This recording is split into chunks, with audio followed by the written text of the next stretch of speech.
Hello guys, welcome back to our YouTube channel. तो देखिए, मैं आपका दोस्त अभय आज आप लोगों के साथ लेकर आया हूं वीडियो, जिसमें आज हम देखने वाले हैं जो भी दिल्ली यूनिवर्सिटी के स्टूडेंट हैं सेमेस्टर 3 के अंदर बीकॉम ऑनर्स कोर्स में, उन सभी के पास एक सब्जेक्ट हैगा बिजनेस मैथमेटिक्स, जिसका एग्जाम उनका बहुत नियर बाय एग्जाम में काफी पास आ चुका है उस सब्जेक्ट का एग्जाम।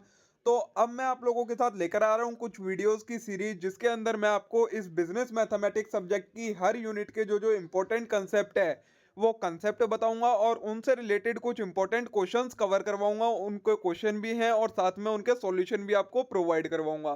तो बिना देर किए शुरू करेंगे हम अपनी आज की वीडियो को और देखेंगे इन सारी चीज़ों को। लेकिन इससे पहले अगर आपने अभी तक चैनल को सब्सक्राइब ना करा हो तो चैनल को जरूर सब्सक्राइब कर लें इस टाइप के और कंटेंट के लिए। वीडियो को लाइक करना ना भूलें, अपने सभी दोस्तों के साथ शेयर करना ना भूलें। ये वाली जो पीडीएफ हैगी, ये क्वेश्चंस की या नोट्स की जो कोई भी पीडीएफ है, वो आपको टेलीग्राम पर अपलोड मिलेगी। टेलीग्राम चैनल ज्वाइन करने के लिए आपको यूट्यूब चैनल का जो अबाउट सेक्शन है या कम्युनिटी पोस्ट का सेक्शन है, वहां पर आपको टेलीग्राम का लिंक मिल जाएगा। वहां से आप टेलीग्राम ज्वाइन कर लें, जो भी पीडीएफ हैगी नोट्स वगैरह की, आपको सारी चीजें वहां अपलोड मिल जाएंगी। तो चलिए अब बिना देर किए शुरू करेंगे हम अपनी आज की वीडियो और देखेंगे इन सभी चीजों को। तो देखिए, आज की वीडियो में देखना है मैट्रिक्स एंड एप्लीकेशन वाली आपकी जो यूनिट है उसके बारे में। तो सबसे पहले समझ लेते हैं, एग्जांपल देके बताया, अगर दो मैट्रिक्स हैं और वो इक्वल हैं तो उनके जो कॉरस्पॉन्डिंग एलिमेंट होते हैं वो इक्वल होते हैं। तो ये वाली वैल्यू इसके इक्वल, ये वाली वैल्यू इस 5 के इक्वल, ये वैल्यू इस 0 के इक्वल और ये वैल्यू 13 के इक्वल हो जाएगी। यहाँ से आपकी सारी वैल्यू निकल के आ जाएंगी। देखिए, x माइनस वाई आपको दिया है -1, तो 2x माइनस वाई इक्वल है आपके 0 के, तो 2x इज इक्वल टू क्या हो जाएगा y। यहाँ से आपने y की वैल्यू निकाल ली, इसको आप इस ऊपर वाली इक्वेशन में पुट कर देंगे तो x माइनस 2x हो गया इज इक्वल टू -1। तो minus X is equal to -1 आया, यहाँ से x की वैल्यू 1 आ गई, y की वैल्यू 2 निकल के आ गई। ऐसे ही जब आप इधर वाली इक्वेशन को सॉल्व करेंगे तो z की वैल्यू 3 आ जाएगी, w की वैल्यू 4 आ जाएगी। तो ये बताया है, अगर दो मैट्रिक्स इक्वल हैं तो उनके जो कोरस्पॉन्डिंग एलिमेंट होते हैं वो भी इक्वल होते हैं। फिर बात आती है आपकी स्क्वायर मैट्रिक्स क्या होती है। तो कोई ऐसी मैट्रिक्स जिसमें नंबर ऑफ रो और नंबर ऑफ कॉलम सेम हो, जैसे 3 3 हैंगे यहाँ पर दोनों चीजें, तो ये हमारी स्क्वायर मैट्रिक्स कहलाती है। फिर आती है आइडेंटिटी मैट्रिक्स। तो ऐसी मैट्रिक्स जिसके डायगोनल एलिमेंट 1 हो और नॉन डायगोनल एलिमेंट 0 हो, उसको हम आइडेंटिटी मैट्रिक्स कहते हैं। अलजेब्रा ऑफ मैट्रिक्स में क्या आता है, addition and subtraction of matrix कैसे करते हैं। तो सिंपली करते हैं, फर्स्ट वाला एलिमेंट को फर्स्ट वाले एलिमेंट से, सेकंड वाले को सेकंड वाले से, थर्ड वाले को थर्ड वाले से ऐड कर देते हैं या माइनस कर देते हैं, जो भी करना होता है। फिर बात आती है मैट्रिक्स का मल्टीप्लिकेशन कैसे करते हैं किसी स्केलर से। तो अगर जो स्केलर हैगा उसको सारी वैल्यू एलिमेंट्स के साथ मल्टीप्लाई कर देते हैं। 10 1 जा 10 आ गया, 10 4 जा 40, 10 2 जा 20, 10 5 जा 50, 10 3 जा 30, 10 6 जा 60। ये हो गया स्केलर के साथ अगर मल्टीप्लाई करना है। वहीं अगर दो मैट्रिक्स हैंगे, हमें उनको मल्टीप्लाई करना है तो कैसे करेंगे। तो जैसे अगर ये 1/3 मैट्रिक्स है, ये 3/2 मैट्रिक्स है, तो सबसे पहले तो हमें ये देखना होता है फर्स्ट वाले का कॉलम और सेकंड वाली मैट्रिक्स का row. Number of row column of first matrix is equal to होना चाहिए number of row of second matrix, ठीक है। तो इसमें देखिए, यहाँ पर 3 कॉलम है, यहाँ पर 3 रो हैं, तो इनका मल्टीप्लिकेशन पॉसिबल है। अगर ऐसा नहीं होता है तो मल्टीप्लिकेशन पॉसिबल नहीं होगा। अब इन्हें मल्टीप्लाई कैसे करेंगे, तो ये वाली रो को इस वाले कॉलम के साथ मल्टीप्लाई करेंगे, फिर इस वाली रो को इस वाले कॉलम के साथ मल्टीप्लाई करेंगे, इस तरीके से। तो 1 इंटू 3 करा, 1 इंटू 3 वो आ गया। फिर 2 इंटू 0 करेंगे, उसको ऐड कर देंगे, फिर 6 इंटू 1 करेंगे, उसको ऐड कर देंगे। फिर दूसरे वाले से करेंगे तो 1 इंटू 2 करा, उसको ऐड करेंगे, 2 इंटू 4 से ऐड करेंगे और 6 इंटू 5 करेगा और उसको ऐड कर दिया। तो हमारी जो मैट्रिक्स बन के आएगी वो ये 1/2 की मैट्रिक्स बन के आएगी, ठीक है। इस तरीके से कुछ मल्टीप्लिकेशन करते हैं मैट्रिक्स का। ये देखिए, दूसरी दी है, इसका ऑर्डर 2/2 है, इसका ऑर्डर 2/3 है। तो इसमें कॉलम 2 है, इसमें रो 2 है, तो ये इनका मल्टीप्लिकेशन हो जाएगा। तो कैसे करेंगे, इस वाली रो को इसके साथ मल्टीप्लाई, इस वाली रो को इसके साथ, फिर इस वाली रो को इसके साथ, उसके बाद इस नीचे वाली को इस वाले के साथ, इस नीचे वाली को इसके साथ, इस नीचे वाली को इसके साथ मल्टीप्लाई। तो जो आपके मैट्रिक्स बन के आएगी वो आपकी ये मैट्रिक्स बन जाएगी, ठीक है। तो देखिए, फर्स्ट क्वेश्चन है, an automobile dealer sell two cars model standard and deluxe, each is available in one और two colour white and red. This sales for the month of the January and February are given by the matrix. ये matrix के according आपको दे रखी है कि standard में white की सेल कितनी हुई है एक मंथ में, स्टैंडर्ड में डीलक्स में व्हाइट की सेल, स्टैंडर्ड में रेड की सेल, डीलक्स में रेड की सेल। और ये बी मैट्रिक्स दी है आपको, ये जनवरी की दी है, ये फेब की दी है। तो आपको क्या करना है, find is total sale for each model and colour for both the month. तो आपको टोटल सेल निकालनी है, तो क्या करेंगे आप इन दोनों को सिंपली ऐड कर देंगे, ये आपकी मैट्रिक्स आएगी, ये आपकी टोटल सेल आ गई। सेकंड है an automobile company has two manufacturing plant located at Delhi and Pune. It manufacturer scooters and motorbikes at each plant. Each vehicle is produced in three model A, B, C. The following two metrics of give the number of vehicles in thousand of each model produced in two plant during 1997. देखिए plant Delhi वाले plant में A category के, B category के और सी category के कितने scooter बने, कितनी मोटर बाइक बनी, ये इस मैट्रिक्स से दे दिया है। वहीं पुणे वाली ब्रांच के अंदर ए, बी और सी कैटेगरी के स्कूटर और मोटर बाइक कितने कितने बने, ये इस वाली मैट्रिक्स में दे दिया है। आपसे पूछा क्या है, right a matrix shows the total production for both plant. Total production पूछा है, सिंपली आप इन दोनों को ऐड कर देंगे, जो ऐड होके मैट्रिक्स आएगी वो आपका टोटल प्रोडक्शन हो जाएगा। Second, if the production is increased by 20% in Delhi and 10% in Pune branch, write the matrix for total production for the following year. क्या बोला है, दिल्ली का प्रोडक्शन 20% से बढ़ जाए और जो पुणे का है 10% से बढ़ जाए तो क्या होगा। तो अभी जो एक्चुअल प्रोडक्शन है वो 1 हैगा जैसे, तो अगर 20% से बढ़ेगा तो 1.2 हो जाएगा दिल्ली का और 1.1 हो जाएगा पुणे का। इनको आप मल्टीप्लाई कर देंगे 1.2 से और इसको 1.1 से, तो जो मैट्रिक्स बन के आएगी वो आपका टोटल प्रोडक्शन हो जाएगा इंक्रीज प्रोडक्शन की वैल्यू के बाद। ठीक है, अब देखिए नेक्स्ट क्वेश्चन है, three firm ABC supplied this truck loads of stone and इतने loads of sand respectively to a contractor. If the cost of stone and sand are 1200 and 500 per truck load respectively, find the total amount paid by contractor to each of these firm by using a matrix method. तो देखिए सबसे पहले आप क्या करेंगे, क्या कर रही है, तीन फर्म हैंगी ए, बी एंड सी, वो सप्लाई करती हैं स्टोन और सैंड एक कॉन्ट्रैक्टर को at the rate of 1200 and 500 और वेट आपको दिया हुआ है। तो आपको टोटल अमाउंट कैलकुलेट करनी है जो कॉन्ट्रैक्टर को पे करना है हर फर्म को। तो कैसे बनाएंगे आप मैट्रिक्स, मैट्रिक्स क्रिएट करने के लिए सबसे पहले ए, बी और सी जो फर्म है वो कितना कितना स्टोन और सैंड दे रही है ये वैल्यू लिख देंगे। उसके बाद स्टोन और सैंड की प्राइस क्या है वो लिखेंगे। तो आपको क्या निकालना है, टोटल कितनी अमाउंट पे करनी है, तो आपको क्या करना पड़ेगा, इस वेट को इस अमाउंट से मल्टीप्लाई करना पड़ेगा। तो इसके लिए आपको मल्टीप्लिकेशन करना पड़ेगा मैट्रिक्स का, और मल्टीप्लिकेशन कैसे करेंगे, ये वाली मैट्रिक्स हैगी 3/2 ऑर्डर की और ये वाली मैट्रिक्स हैगी 2/1 ऑर्डर की। तो इसकी जो मैट्रिक्स बनेगी वो बनेगी 3/1 की। तो कैसे करेंगे, इस वाली रो को इसके साथ, फिर इस वाली रो को इसके साथ, फिर इस वाली रो को इसके साथ, तो ये आपकी वैल्यू निकल के आ जाएंगी सिंपली। ठीक है, तो इस तरीके से ये अमाउंट आपको निकल के आ गया कि फर्म को इतनी इतनी अमाउंट हर कॉन्ट्रैक्टर को पे करनी है, मतलब कॉन्ट्रैक्टर को इतनी इतनी अमाउंट हर फर्म को पे करनी है। नेक्स्ट क्वेश्चन है, 3 person PQR buy juice sandwich and sweets, P by 10 bottle of juice, 5 sandwich, 8 piece of sweet, Q by 4, 6 and 10 pieces, while R by 6, 7 and 9 pieces of each respectively. If a bottle of juice cost this, piece of sandwich cost this and piece of sweet cost this, find the money spent by each of them. तो कैसे निकालेंगे आप देखिए, सबसे पहले कितनी कितनी quantity खरीदी उसकी मैट्रिक्स बना लेंगे। तो जूस, सैंडविच और स्वीट की कितनी कितनी क्वांटिटी खरीदी, पी, क्यू एंड आर ने, ये मैट्रिक्स बना ली हमने। उसके बाद मैट्रिक्स बनाएंगे हम इनके प्राइजेस की कि जूस, सैंडविच और स्वीट्स का क्या प्राइस है, तो 5, 10 एंड 15 प्राइस हैगा। फिर क्या करना है, हमें इनकी टोटल कॉस्ट निकालनी है कि पी, क्यू, आर ने कितना कितना पैसा खर्च करा है तीनों चीजों पर। तो आपको इनको मल्टीप्लाई करना पड़ेगा, मल्टीप्लिकेशन करनी पड़ेगी मैट्रिक्स की ए इंटू बी। अब इनका मल्टीप्लिकेशन कैसे होगा, ये वाली रो को इसके साथ, फिर ये वाली रो को इसके साथ, फिर ये वाली रो को इसके साथ, ये तीनों वैल्यू आपकी निकल के आ जाएंगी। ठीक है, तो टोटल अमाउंट आपकी आ गई 220, 230 एंड 235।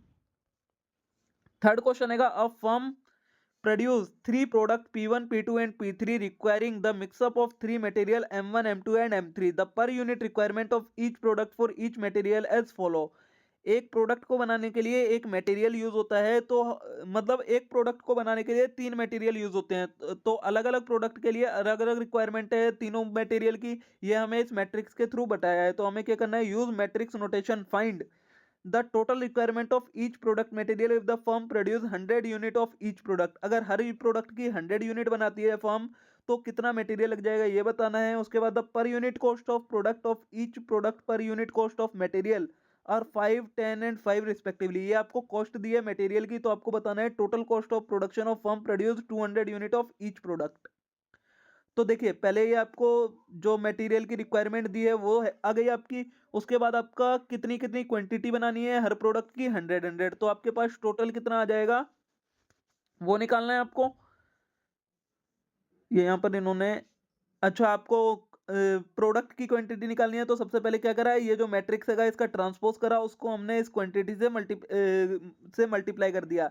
तो आपके पास आ गया कि 800 प्रोडक्ट 1 बनेगा, 900 प्रोडक्ट 2 बनेगा, 800 प्रोडक्ट 3 बनेगा। उसके बाद आपको अब सेकंड क्वेश्चन में क्या बोला है कि पर यूनिट कॉस्ट दिया आपको प्रोडक्ट की। तो मैट्रिक्स वही रहेगी जो क्वांटिटी वाली है कि कितना मटेरियल की डिमांड है, उसके बाद आपको जो मटेरियल का प्राइस है वो लिख देंगे आप। और इन दोनों को अगर आपका टोटल कॉस्ट निकालनी है तो इन दोनों को मल्टीप्लाई कर देंगे, ये आपकी टोटल कॉस्ट आ जाएगी पर प्रोडक्ट के लिए। उसके बाद आपको क्या बोला है, अगर 200 प्रोडक्ट बनाने हैं तो कॉस्ट क्या आएगी। तो 1 प्रोडक्ट के लिए अगर कॉस्ट ये है तो 200 प्रोडक्ट के लिए क्या आएगी, उसकी मैट्रिक्स आपने बना ली कि अगर प्रोडक्ट 1, प्रोडक्ट 2, प्रोडक्ट 3, 200 क्वांटिटी बनेंगे और प्राइस आपके पास इस मैट्रिक्स के थ्रू आ ही गया है। तो आपको अगर टोटल कॉस्ट निकालनी है तो आपको इन दोनों को मल्टीप्लाई करना पड़ेगा, इन दोनों मैट्रिक्स को मल्टीप्लाई करा तो आपका ये आंसर आ गया। ठीक है, नेक्स्ट आता है आपका डिटर्मिनेंट क्या होता है। तो डिटर्मिनेंट को हम इस तरीके से डिनोट करते हैं दो लाइंस में। अब अगर ए मैट्रिक्स का डिटरमिनेंट पूछा है जिसमें एक ही एलिमेंट है तो उसका डिटरमिनेंट वही हो जाता है। वहीं अगर बी मैट्रिक्स का डिटरमिनेंट पूछ लिया है, जैसे इसमें तो 2/2 की मैट्रिक्स है, तो इसका डिटरमिनेंट कैसे आएगा, इसके जो डायगोनल एलिमेंट है उन्हें मल्टीप्लाई करके माइनस करेंगे। तो 4 को 1 से मल्टीप्लाई करा, -3 को 2 से मल्टीप्लाई करा और आंसर आ गया हमारा -2। ऐसे ही इसमें -1 को 10 से मल्टीप्लाई करा, -3 को 2 से मल्टीप्लाई करा और दोनों को माइनस करा तो आंसर आ गया -4। ठीक है, उसके बाद बात आती है कि किसी मैट्रिक्स का माइनर कैसे निकालते हैं। माइनर एक कंसेप्ट होता है, तो माइनर कैसे निकालते हैं। तो अगर हमें जैसे A11 होता है, A22 होता है, ऐसे ही माइनर को हम डिनोट करते हैं M11, M12, सबका अलग अलग माइनर निकलता है हर एलिमेंट का। तो अगर हमें फर्स्ट वाले एलिमेंट का माइनर पूछा है तो क्या करेंगे, हम फर्स्ट वाले एलिमेंट को लिखेंगे M11। तो फर्स्ट वाली रो को छोड़ देंगे, फर्स्ट वाले कॉलम को छोड़ देंगे, जो एलिमेंट बच गए उनका डिटरमिनेंट निकाल देंगे, वो हमारा उसका माइनर हो जाता है। तो जैसे हमने फर्स्ट वाली रो को छोड़ा, फर्स्ट वाले कॉलम को छोड़ा, तो डिटरमिनेंट ये वैल्यू बची हमारी 2, 1, 1, 2। तो इनके डिटरमिनेंट कैसे निकालेंगे, 2 × 2 माइनस 1 × 1, तो आपकी वैल्यू आ गई 3। ये इसका डिटरमिनेंट आ गया और यही इसका माइनर हो गया। ठीक है, ऐसे ही जब M12 बोला तो आपको क्या करना होगा, देखिए M12 तो फर्स्ट वाली रो छोड़नी है, सेकंड वाला कॉलम छोड़ना है। ये जो काट दिया इसको छोड़कर आप जितने बचे हैं उनका डिटरमिनेंट निकालना है। तो इनका डिटरमिनेंट कैसे, 4 को 2 से मल्टीप्लाई करा, -3 को 1 से मल्टीप्लाई करा, आपका आंसर आ गया 5। ये इसका माइनर हो गया सेकंड एलिमेंट का। ऐसे ही अगर थर्ड वाला है M13 तो फर्स्ट वाली रो छोड़ी, थर्ड वाला कॉलम छोड़ा, उसके बाद जो ये वैल्यू बची इसका डिटरमिनेंट निकाल दिया, -2 आ गया, ये इसका थर्ड वाले एलिमेंट का माइनर हो गया। ऐसे ही M21 जो ये नीचे वाला एलिमेंट है इसका माइनर अगर पूछा है तो सेकंड वाली रो, फर्स्ट वाला कॉलम छोड़ा, बाकी जितने बच गए उसका डिटरमिनेंट निकाला, 1 आ गया, ये हमारा उसका माइनर हो गया। फिर आएगा M22 निकालना है तो सेकंड रो छोड़ी, सेकंड कॉलम छोड़ा, जितना बच गया उसका वैल्यू लगा देंगे, वो उसका माइनर हो जाएगा, डिटरमिनेंट निकाल देंगे। तो इस तरीके से किसी भी एलिमेंट का हम माइनर निकालते हैं। अब माइनर तो ऐसे निकल जाता है। उसके बाद बात आती है कोफैक्टर की। तो कोफैक्टर क्या होता है, जो माइनर की वैल्यू होती है वही वैल्यू होती है हमारी कोफैक्टर की। बस फर्क क्या आता है, अगर जो दो हमें नंबर दिए हैं जैसे M11 है, तो अगर हम इसका C11 निकालेंगे तो क्या होगा, जैसे इसमें देखिए 1 1 को ऐड करेंगे तो हमारा 2 आता है, ये एक इवन नंबर आया, तो इवन नंबर है तो वही सेम वैल्यू आ जाएगी। लेकिन अगर यही होता M12 तो कोफैक्टर अगर निकालते उसका तो क्या आता, C12 आता। तो 2 + 1 करके क्या आ रहा है, 3 आ रहा है, तो वो होगी एक ऑड वैल्यू। तो हम क्या करेंगे, जो भी वैल्यू होगी माइनर की उसके आगे माइनस का साइन, मतलब उसका साइन चेंज हो जाएगा। अगर पॉजिटिव वैल्यू होगी तो माइनस की हो जाएगी और नेगेटिव वैल्यू होगी तो पॉजिटिव वैल्यू हो जाएगी। इस तरीके से आपको कोफैक्टर निकालना होता है। क्या होता है कोफैक्टर में, मैंने अगर जो ये एलिमेंट रो और कॉलम दिया है उसको ऐड करके आपका इवन नंबर आता है तो जो माइनर की वैल्यू है वही आपकी कोफैक्टर की वैल्यू हो जानी है। लेकिन अगर ऑड नंबर आ जाता है रो और कॉलम को ऐड करके तो आपको क्या करना होगा, जो माइनर की वैल्यू है उसका साइन चेंज करना होगा। जैसे देखिए इसमें ऊपर वाले में क्या दिया है आपको, M11 आया था आपका 3, तो यहाँ पर C11 भी क्या हो गया, 3 हो गया, क्योंकि 1 + 1 करके 2 आता है। वहीं M12 आया था आपका 5, लेकिन C12 क्या हो गया -5। क्यों हो गया? क्योंकि C12 मतलब 1 + 2 करके 3 आया, तो ये एक ऑड नंबर हो गया, तो हम माइनर की वैल्यू का साइन चेंज कर देंगे। तो प्लस का 5 था, उसकी वैल्यू क्या आ गई? माइनस की 5 आ गई कोफैक्टर की वैल्यू। ऐसे ही नेक्स्ट देखें, M13 था -2, तो C13 क्या आ गया यहाँ पर? -2 ही आ गया। क्यों आ गया? क्योंकि 1 और 3 आएगा, 1 और 3 को ऐड करेंगे 4 आता है, जो कि एक इवन नंबर है, तो हमारी वही सेम वैल्यू आ जाएगी। फिर आएगा M21 की वैल्यू आई है 1, M21 ऐड करके आता है हमारा 3, तो माइनर की वैल्यू का साइन चेंज कर देंगे, क्योंकि 21 करके 3 आया है, ऑड नंबर है, तो प्लस का 1 था माइनर, तो कोफैक्टर क्या आ गया? माइनस का 1 आ गया। इस तरीके से आपके सारे कोफैक्टर निकलते हैं, ठीक है। अब देखिए, ये आपको क्वेश्चन दिया है, ए मैट्रिक्स दिया है आपको, इसका माइनर माइनर निकालना है, कोफैक्टर निकालना है। वही सेम प्रोसेस, M11 निकालना है, तो ये वाली फर्स्ट रो फर्स्ट कॉलम छोड़ा, इनका डिटरमिनेंट निकाल दिया, -9 आ गया। फिर M12 फर्स्ट वाली रो सेकंड वाला कॉलम छोड़ा, बाकी जो वैल्यू बच जाएंगी उसका आपको डिटरमिनेंट निकाल देना है। इस तरीके से आपकी सारी वैल्यू माइनर की आ जाएंगी। उसके बाद अगर ये नंबर रो और कॉलम को ऐड करके पॉजिटिव नंबर आता है, मतलब इवन नंबर आता है, तो वही सेम वैल्यू आ जाएगी, और अगर ऑड नंबर आ जाता है तो उसका साइन चेंज हो जाएगा, ठीक है। और अगर आपको डिटरमिनेंट निकालने के लिए बोल दिया जाए, तो कैसे निकालेंगे? आप कोई भी एक रो और कॉलम को पकड़ लेंगे, जो आपका, जैसे आपने M11 निकाला ना, वही आपका इसका डिटरमिनेंट मान लिया जाएगा। डिटरमिनेंट कैसे निकालेंगे आप? तो देखिए,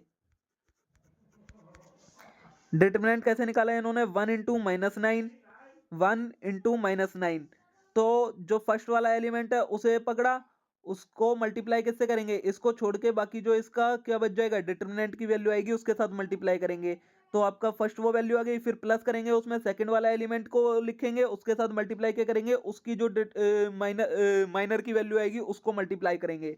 तो डिटरमिनेंट कैसे निकलता है?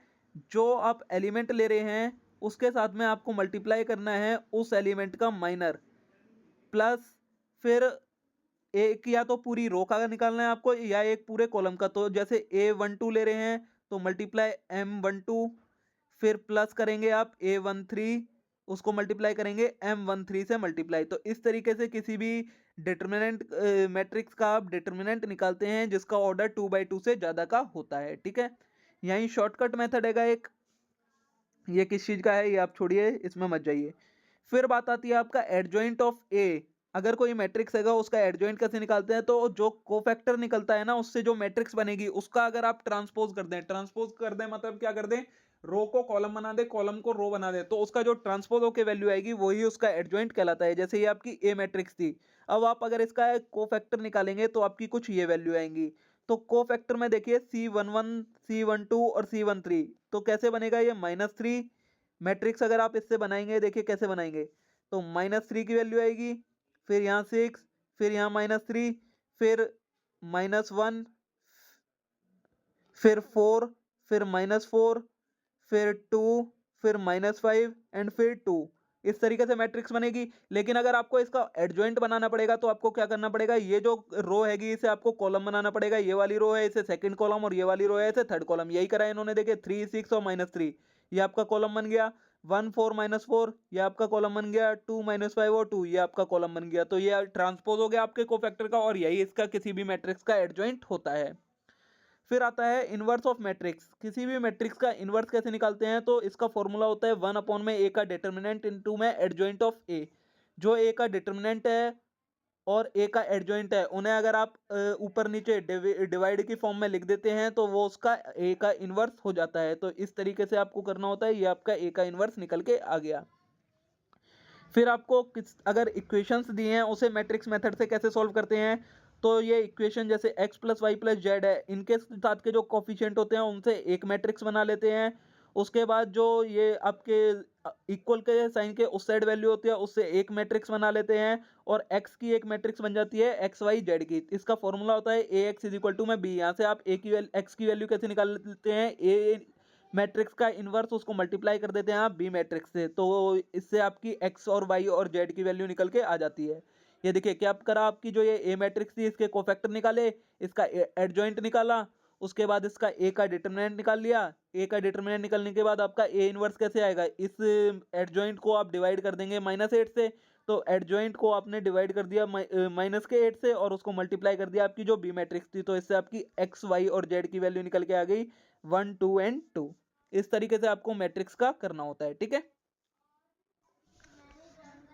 तो जो लास्ट कंसेप्ट रह जाता है मैट्रिक्स एंड डिटर्मिनेंट के अंदर, वो रह जाता है आपका क्रेमर्स रूल का। ये रूल क्या कहता है, इसको एग्जांपल की मदद से समझते हैं कि अगर कोई तीन इक्वेशन हैगी, उसमें आपको एक्स वाई और जेड वेरिएबल की वैल्यू निकालनी है, तो कैसे निकालेंगे आप। सबसे पहले जो एक्स वाई और जेड के साथ कोएफिशिएंट हैंगे, इनके हमेशा आपको तीन इक्वेशन दी होंगी, उनसे आपको क्या करना है, एक मैट्रिक्स क्रिएट कर लेनी है, डी मैट्रिक्स आप जिसे नाम देंगे। उसके बाद आपको इसमें D1 D2 और D3 की मैट्रिक्स बनानी होती है। वो कैसे बनाते हैं आप, सबसे पहले D1 मैट्रिक्स जो बनाएंगे तो क्या करेंगे, जो आपके इज इक्वल टू के दूसरी साइड में वैल्यू दी होगी उसे किसी भी एक कॉलम में लगा देंगे। तो जैसे यहाँ पर फर्स्ट कॉलम को रिप्लेस कर दिया इस वैल्यू से 5 2 एंड 2 से। उसके बाद बाकी की जो ये दो कॉलम हैंगे वो ऊपर वाली जो आपने मैट्रिक्स बनाई थी उसी के आ जाएंगे, ठीक है। फिर D2 की वैल्यू निकालनी होती है। D2 की वैल्यू आप कैसे निकालते हैं, अब जो ये इज इक्वल टू के इस साइड वाली वैल्यू थी इसे सेकंड कॉलम में लगा देंगे, बाकी की वैल्यू ऊपर वाली मैट्रिक्स की सेम आ जाएंगी कॉलम की, ठीक है। वैसे ही D3 मैट्रिक्स बनानी है, अब इस वाली इज इक्वल टू की वाली वैल्यू को थर्ड कॉलम में लगा देंगे और बाकी की जो दो कॉलम है वो सेम प्रीवियस जो आपकी मेन मैट्रिक्स है उसकी आ जाएंगे। इसके बाद आपको एक्स और वाई जेड की वैल्यू कैसे निकलती है, तो यहाँ पर आपको क्या करना होता है, D1 का डिटर्मिनेंट अपॉन में D मैट्रिक्स का डिटर्मिनेंट, y की वैल्यू D2 का डिटर्मिनेंट अपॉन में D की डिटर्मिनेंट, z की वैल्यू D3 का डिटर्मिनेंट अपॉन में D का डिटर्मिनेंट।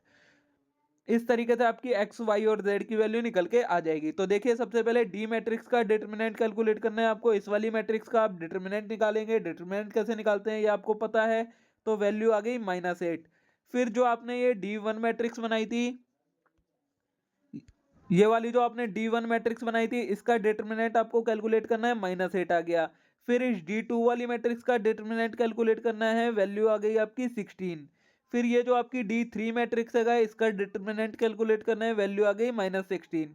अब आपको एक्स वाई और जेड की वैल्यू निकालनी है। एक्स की वैल्यू कैसे, D1 का डिटर्मिनेंट अपॉन में D का डिटर्मिनेंट, तो -8 अपॉन -8, तो एक्स की वैल्यू आ गई आपकी 1। फिर y की वैल्यू कैसे, D2 का डिटर्मिनेंट अपॉन में D का डिटर्मिनेंट, तो -16 अपॉन में -8, तो आपकी वैल्यू आ गई 2। वहीं z की वैल्यू कैसे, D3 का डिटर्मिनेंट अपॉन में D का डिटर्मिनेंट, तो -16 अपॉन में -8, तो इसकी भी वैल्यू आ गई आपकी 2। तो इस तरीके से ये है आपका कार्मर रूल की एक्स वाई और z की वैल्यू निकालने का। क्रेमर रूल से कैसे आप निकाल सकते हैं। अब आपके पास सारे क्वेश्चन हैंगे, प्रैक्टिकल क्वेश्चन हैंगे। A person invest in two security A and B in 2 year at different rate. The annual rate of return in percentage are this. Using matrix notation, determine annual return of each year if he invest 50 year and 80 year in the two securities for 2 years. अगर 2 सालों के लिए दो जगह पर invest करा ए और B में, तो उसको कितना रिटर्न मिलेगा ये कैलकुलेट करना है। कैसे करेंगे आप देखिए, सबसे पहले आपको रेट ऑफ रिटर्न दिया हुआ है, उसे आप पॉइंट में चेंज कर लेंगे। उसके बाद आपको वैल्यू दी है कितनी कितनी अमाउंट इन्वेस्ट करी है, तो उसको आप क्या कर देंगे, अगर रेट ऑफ रिटर्न निकालना है तो इस रेट को इस अमाउंट से मल्टीप्लाई कर देंगे, मल्टीप्लाई करेंगे, इस तरीके से आपकी वैल्यू ये निकल के आ जाएगी। सेकंड बोला है investment in each security has 2 year if receive return of this and this. अब क्या बोला है, आपको रिटर्न बता दिया है कि रिटर्न इतना मिला है, आपको ये निकालना है कि कितनी इन्वेस्टमेंट करी थी। तो आप क्या करेंगे, वैल्यू को डिवाइड कर देंगे सिंपली। तो डिवाइड करने के बाद आपको ये वाली यूज करना पड़ेगा, इसमें A X is equal to B वाला, इसमें आपको एक्स की वैल्यू निकालनी पड़ेगी। मतलब वही हो गया, आपने इस वाली मैट्रिक्स को इससे डिवाइड करा है। आप डिवाइड कैसे करेंगे, तो आप इसी मेथड से डिवाइड कर सकते हैं। जैसे ही आप डिवाइड करेंगे तो इससे आपका आंसर निकल के आ जाएगा। ये देखिए ये वैल्यू निकल के आ जाएगी। बाकी मैंने आपको सॉल्यूशन प्रोवाइड करवा दिया है, इसमें सब चीज क्लियरली दिखाई गई है, ठीक है। फिर से वही प्रॉब्लम है कि given the following equation for two related market A and B, find the equilibrium condition for each market and the price of each market. Equilibrium condition निकालनी है और प्राइस निकालना है दोनों मार्केट का। तो देखिए ए बी एक्स डी को हम डिनोट कर रहे हैं एक्स से, एक्स डी को डिनोट कर रहे हैं एक्स एस से। अब इक्विलिब्रियम कंडीशन क्या होगी, जिसमें इन दोनों की वैल्यू इक्वल होगी। तो वही चीज करिए, ये देखिए इसको इसके इक्वल पुट कर दिया, इस वाले को इसके इक्वल पुट कर दिया। ये आपको जो इक्वेशन दी है ये वाली, इनको, ठीक है। और फिर उसका डिटरमिनेंट निकाल देंगे, ये आपकी डिटरमिनेंट की वैल्यू निकल के आ गई। उसके बाद आपको इसका एडजॉइंट निकालना पड़ेगा। एडजॉइंट निकालने के बाद आपकी एक्स और वाई की वैल्यू जैसे निकालते हैं उस तरीके से आपकी ये वैल्यू पी ए और पी बी की वैल्यू निकल के आ जाएगी। ये तो आ गया आपका जो था ये इक्विलिब्रियम लेवल निकल के आ जाएगा यहाँ से। उसके बाद आपको जो प्राइस पूछा है वो आपको इस इनवर्स वाले मेथड से निकल के आएगा, ठीक है। नेक्स्ट क्वेश्चन दिया, salesman has following record of sale for 3 month for 3 item. 3 item का 3 मंथ का रिकॉर्ड दिया है आपको और टोटल कमीशन का रेट दिया है। तो आपको find out the rate of commission on item A B and C. तो ए बी और सी पर टोटल कितना कमीशन है ये निकालना है।